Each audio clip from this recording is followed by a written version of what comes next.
নমস্কার, আপনারা দেখছেন হাই নিউজ। আমি সুপর্ণা রয়েছে আপনাদের সঙ্গে।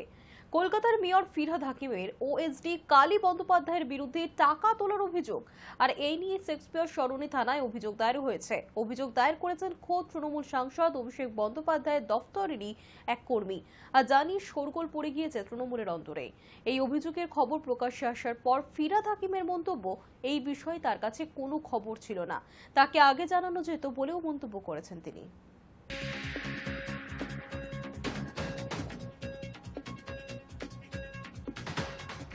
কিচ্ছু জানি না, আমি আপনার কাছে শুনলাম। যদি এরকম কোনো কমপ্লেন থাকে তো আমাকেই দিতে পারতো, আমি ইনকোয়ারি করব। বিভাগীয় ইনকোয়ারি করা নিশ্চয়ই করা।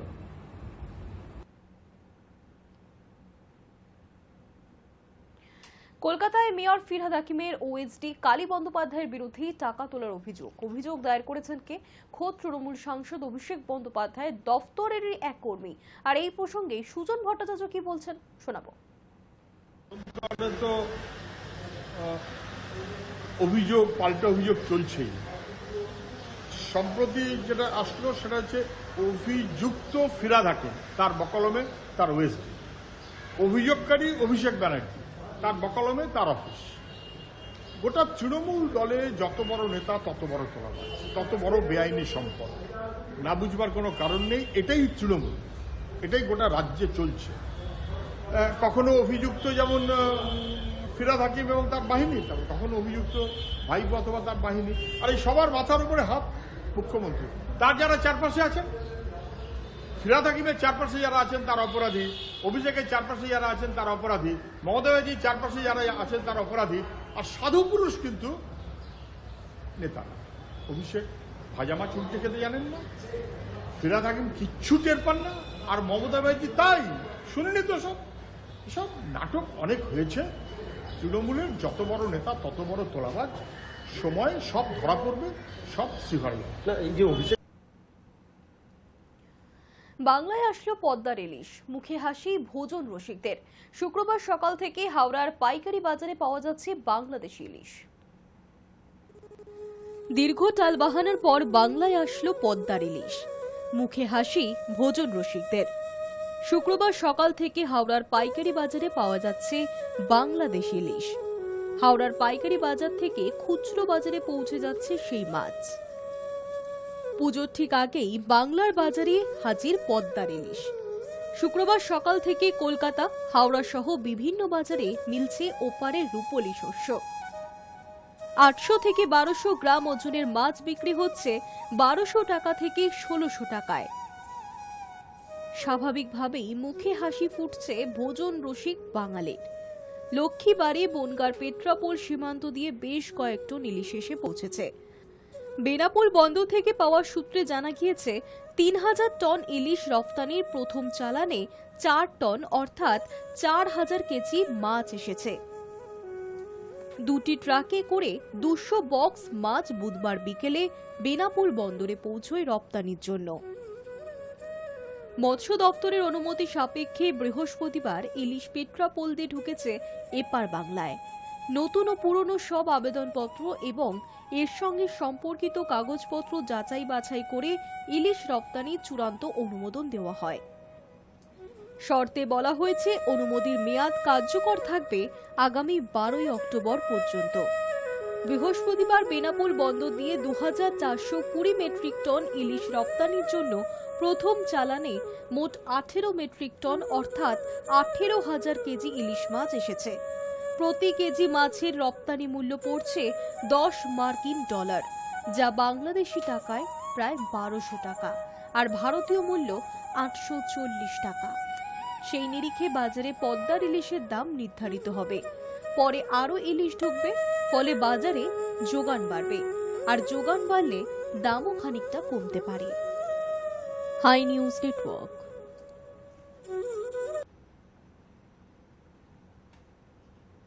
একটানা বৃষ্টির জেরে ব্যাহত পাহাড়ের জনজীবন। 3 দিন থেকে এক নাগাড়ে চলছে বৃষ্টিপাত, যার কারণে ক্ষতিগ্রস্ত পাহাড়ের বেশ কিছু অংশ। ইতিমধ্যেই পাহাড় সহ সমতলের বিভিন্ন নদীতে বাড়তে শুরু করেছে জল। মহানন্দা, তোরসা, বিভিন্ন জায়গায় বেড়ে গিয়েছে জলস্তর। আর এরই মধ্যে আবহাওয়া দপ্তরের পক্ষ থেকেও শুক্রবার উত্তরবঙ্গ জুড়ে ভারী বৃষ্টিপাতের সতর্কতা জারি করা হয়েছে। শুক্রবার সকাল থেকেই পাহাড় এবং সমতলের বাড়ি থেকে মাঝারি বৃষ্টিপাত শুরু হয়েছে। সাত সকালে দার্জিলিং এর মেলে পর্যটকদের ঘুরতে হচ্ছে ছাতা নিয়ে।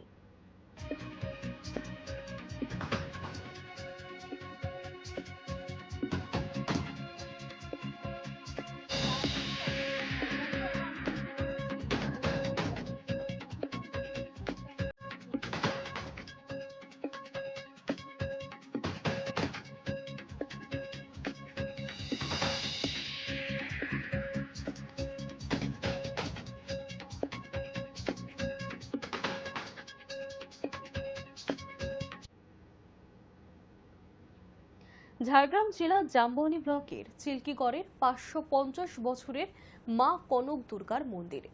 অন্যান্য দুর্গা মায়ের মূর্তিতে মাকে দশভুজা হিসেবে দেখতে পাওয়া যায়, কিন্তু এখানে মায়ের রূপ ঘোড়ার উপর বিরাজমান। নির্জন অরণ্যের মধ্যে দণ্ডায়মান এক ইতিহাস। এটি ইতিহাসের এমন এক অধ্যায় যা শহুরের সভ্যতার কাছে এখনো অনেকটাই অজানা। নীল বসনা চতুর্ভুজা দেবী দুর্গার এই ঐতিহ্য নিয়ে আজও পর্যটকদের কাছে ব্যতিক্রমী ঠিকানা ঝাড়গ্রাম জেলা জাম্বনি ব্লকের চিল্কিগড়ের 550 বছরের মা কনক দুর্গার মন্দির। জঙ্গলমহলে ঝাড়গ্রাম জেলার অন্যতম পর্যটন কেন্দ্র ও ইতিহাস ঘেরা জাম্বনি ব্লকের চিল্কিগড় কনক দুর্গা মন্দির। ঝাড়গ্রাম জেলার যে কটি ঐতিহাসিক ঐতিহ্যবাহী দুর্গা মন্দির রয়েছে তার মধ্যে অন্যতম মন্দির হল ঝাড়গ্রাম জেলার এই জাম্বনি ব্লকের চিল্কিগড়ের কনক দুর্গা মন্দির। অন্যান্য দুর্গা মায়ের মূর্তিতে মাকে দশভুজা হিসেবে দেখতে পাওয়া যায়, কিন্তু এখানে মায়ের রূপ ঘোড়ার উপর বিরাজমান চতুর্ভুজা। আজ থেকে প্রায় 550 বছর আগে মায়ের স্বপ্নাদেশ পেয়ে চিল্কিগড়ের রাজা গোপীনাথ সিং রানীর কাকনবালা দিয়ে তৈরি করেছিলেন দেবী কনক দুর্গার মূর্তি। আর এই মন্দিরই স্থাপন করা হয়েছিল চিল্কিগড়ে ডুলুং নদীর চড়ায় ঘেরা অরণ্যের মাঝে। প্রথমে ব্রাহ্মণ রাজা স্বরূপ ত্রিপাঠী পুজো করে আসছিলেন। পরবর্তী ক্ষেত্রে সামন্ত রাজা এই পুজো চালিয়ে আসছেন। এই পুজোর নিয়ম পুরোপুরি ভিন্ন, কারণ মাকে অন্যান্য ভোগের সঙ্গে সকালে ডিম, দুপুরে মাছ, আবার রাত্রে অন্য ভোগ দেওয়া হয়। প্রতিবারে খাবারের পর মায়ের জন্য একটি পান সাজিয়ে দিয়ে আসতেন পুরোহিতরা। রাজ আমলে প্রথা মতো এখানে এখনো নিশা বলি দেওয়া হয়। আগে নর বলি দেওয়া হতো, কিন্তু বর্তমানে নিশা বলি হয়। জ্যান্ত পাঠাকে বলি দেওয়া হয়, তারপর বিভিন্ন মশলা সামগ্রী দিয়ে মিশিয়ে 3টি কাঠ জেলে একটি রান্নাঘরে বন্ধ করে রেখে দেওয়া হতো। পরদিন রান্নাঘর থেকেই সেই রান্না বের করতেন পুরোহিতরা, যার নাম বিরাম ভোগ। পুরোহিতদের মতে এই রান্না নাকি মা নিজেই করে থাকেন। সেই প্রথা মতো আজও এই রান্না চলে আসছে। কি করছেন আপনি? রান্না করছে, কি রান্না হচ্ছে? মায়ের ভোগ। আজকে পায়েস হচ্ছে, সাদা ভাত, ভাজা হচ্ছে, পটল আলুর তরকারি, মাছ। আজকের মতো কি পুজোর সময় হয় না পুজোয় আলাদা পুজোর সময় একটু বেশি করে হয় আর কি। কি হয়?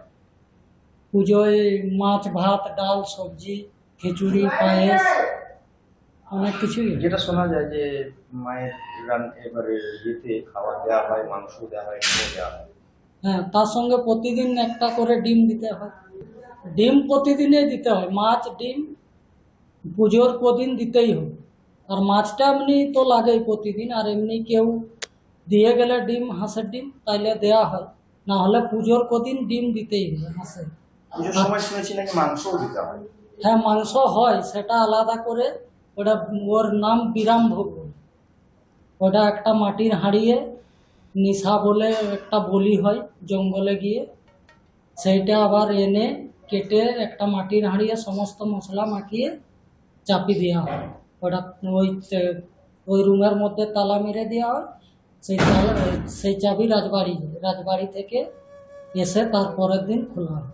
প্রতি বছর এই দুর্গাপুজো দেখতে দূর দূরান্ত থেকে মানুষের সমাগম হয়, কিন্তু এবার আরও বেশি মানুষের সমাগম দেখা যাবে, কারণ রাজ্যের মুখ্যমন্ত্রী মমতা বন্দ্যোপাধ্যায়ের দেওয়া অনুদানে চিল্কিগড় কনক দুর্গা মন্দির নতুন রূপ পেয়েছে। নদী, ঘন জঙ্গল, গাছে গাছে রং বেরঙের প্রজাপতি, কি নেই সেখানে। কনক দুর্গা মন্দির, ডুলুং নদী এবং জঙ্গলের টানে পর্যটকদের ভিড় এখানে লেগেই থাকে বছরভর। এতদিন রাত্রি যাপনের কোনো ব্যবস্থা ছিল না সেখানে। বর্তমানে জঙ্গল লাগোয়া এলাকায় অতিথিশালা করা হয়েছে। রাজবাড়ির নিয়ম মেনেই প্রতি বছরের মতো এবছরও কনক দুর্গা মন্দিরে দুর্গাপুজোর আয়োজন হচ্ছে। নবমীর দিন পাঠা বলি দেওয়া হয়। হাজার হাজার মানুষ মায়ের কাছে এসে নবমীর দিন পাঠা বলি দেন, যা দেখতে লক্ষাধিক মানুষের ভিড় হয়। High news network. News today এখনকার মতো এই পর্যন্তই। দেখতে থাকুন হাই নিউজ, নির্ভীক নিরপেক্ষ।